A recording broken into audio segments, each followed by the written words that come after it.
Hi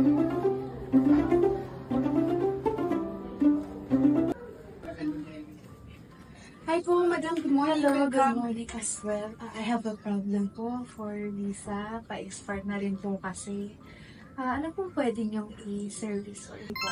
Ang visa niyo po, first of all, tatanong po, anong visa niyo? From cancellation or visit visa? Visit visa.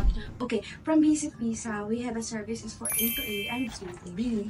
Ano po yung ETA? Ang A to A ay para sa mga taong malapit na mag-expired ang kanilang visa, visit visa or cancellation. Ang A to A ay nag-exit sa other country para makapag-apply tayo ng panibagong visa na 60 days visa. Meron din tayong B2B na ino-offer. Meron din pong B2B. Ano naman po yung process? Ibig po sabihin yan is border to border po. Pwede din po dyan mag-exit ang mga visit visa na gusto mag-avail ng 60 days again.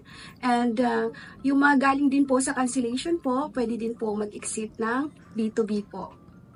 Sa B2B, pwede din po kayong mag-stay doon sa hotel at babalik din po kayo pag na-approve na po yung visa.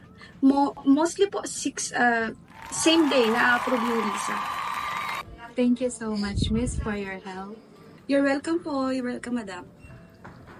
For more inquiries, you can visit our office and you can contact me in WhatsApp.